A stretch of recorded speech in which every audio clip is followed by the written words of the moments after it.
Assalamualaikum warahmatullahi wabarakatuh. Balik lagi di Ngopi, ngobrolin pendidikan Indonesia. Mantap. Dan sekarang gue sama Ajeng. Ajeng ini temen alumni satu kampus gue, dan sekarang dia juga jadi seorang guru juga. Nah, gue mau bertanya yang pertama, gimana rasanya lu ngajar tapi belum punya anak, Jeng? Rasanya tidak ingin menjadi guru hari itu juga. Terus kenapa lu akhirnya memutuskan untuk jadi guru? Karena ya udah terlanjur kuliah di jurusan itu. Parah lu, tidak nasionalis berarti ya lu, tidak mulia cita-cita lu. Tapi nggak apa-apa lah ya, karena udah kecemplung aja berarti ya. Dan lu katanya ngajar kelas 4 ya? Betul. Anjir. Pertama kali ngajar di tahun pertama berarti lu langsung megang kurikulum IKM? Ya, betul. Ada kesulitan gak sih? Kesulitannya cuman ya deg-degan aja karena baru banget. Tapi karena kita belajar bareng-bareng dengan teman lainnya, ya akhirnya bisa juga gitu. Oh ya, di sekolah lu ada berapa rombel kelas 4? Kelas 4 ada 3 rombel. Oh, berarti dibentuk kayak tim gitu ya? Enak lah berarti, nggak kerja sendirian. Betul. Nah kan yang membedakan kurikulum Merdeka sama kurikulum K13 kan mata pelajarannya tuh digabung. Ada yang digabung, ada yang dipisah-pisah, kayak IPA sama IPS digabung jadi IPAS kan ya? Iya. Terus untuk mata pelajaran lu mengalami kesulitan apa? Kayaknya enak-enak aja gitu. Untuk mata pelajaran sih lebih enak yang IKM daripada kurikulum 2013 karena lebih merinci dan mendalam. Oh, jadi lebih jelas lah lu ngajarinnya berarti ya. Betul. Kalau di K13 kan tematik sifatnya ya. Iya. Jadi harus disambung-sambungin gitu. Kalau iya. IKM itu kan jadi per mapel ya. Iya. Balik lagi seperti ke TSP. Ya bisa kayak gitu, cuma ada yang beda juga kan. Iya. Nah, dan yang khas dari IKM itu salah satunya adalah P5 project penguatan profil pelajar Pancasila. Nah, itu tuh apa sih, Jeng, sebenarnya? Yang mana itu tuh masuknya ke co-kurikuler ya, bukan intrakurikuler. Oh. Terus dimana kita membuat suatu project, nanti outputnya ada produknya, tapi yang dipentingkan itu bukan dari outputnya tapi dari prosesnya, yang mana siswa memiliki profil pelajar Pancasila itu seperti bergotong royong, bernalar kritis dan lain-lain. Oh, yang 6 itu ya, 6 poin itu. Betul. Jadi kan sebenarnya tuh profil Pancasila tuh kalau di K13 kayak pendidikan karakter KI 4 ya, keterampilan gitu. Cuma kalau project P5 ini tuh dia lebih ada kegiatannya gitu. Kalau keterampilan kan biasanya nyatu sama materi ya. Iya. Jadi dia nyatu, tapi kalau project P5 ini dia punya jam pelajaran sendiri ya? Iya. Lu hari apa jam pelajarannya? Hari dihususkan hari Sabtu sih, dari pagi. Dari pagi sampai siang. Nah, kalau di gua tuh ya kendalanya P5 tuh karena gua belum mateng ngerancang projectnya tuh, jadi gua bingung tau dari pagi sampai siang tuh. Kadang di jam istirahat pertama aja udah habis materinya. Sama-sama.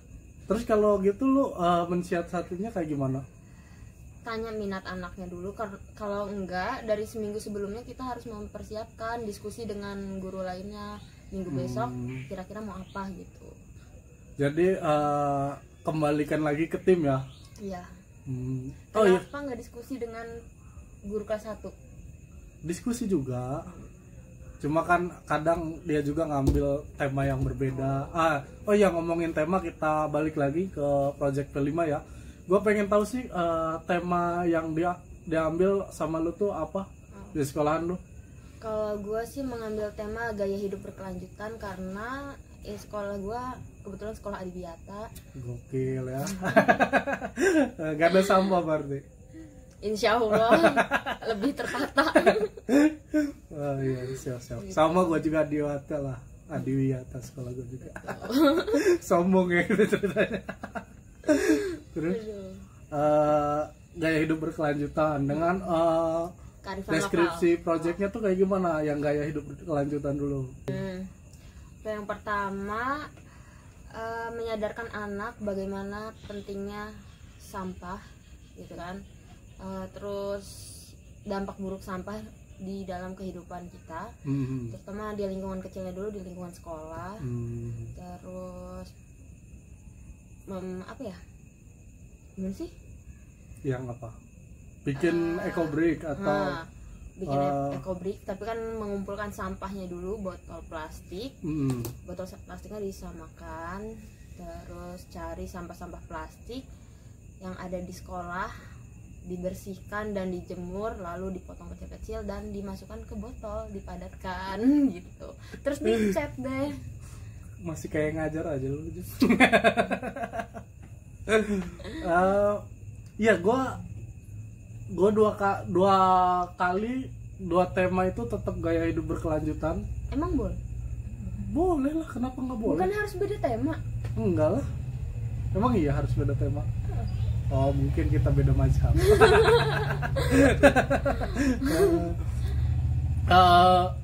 Yang pertama gue sampah organik dan anorganik tuh sama aja gue. Yang organik gue praktek bikin pupuk kompos dulu. Kayak kita berhasil lah.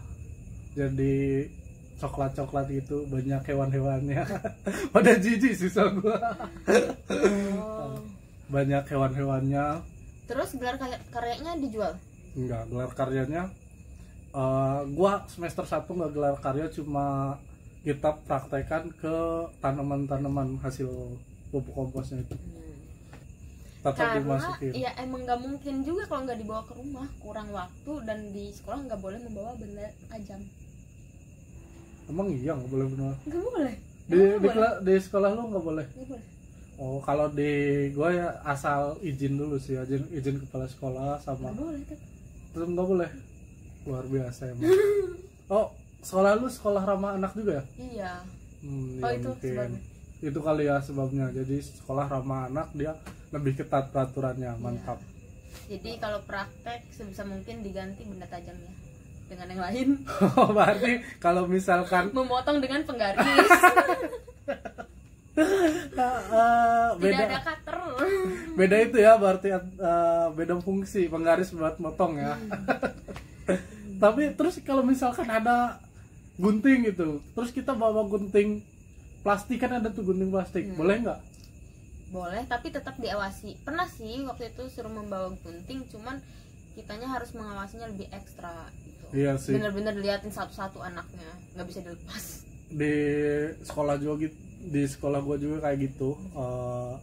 Emang sebenarnya kalau bisa dihindari, tapi kalau emang harus ya gurunya yang harus secara ekstra menjaganya gitu. Terus lu berarti gelar karyanya apa semester 1? Semester 2 digabung. Oh, digabung. Ya.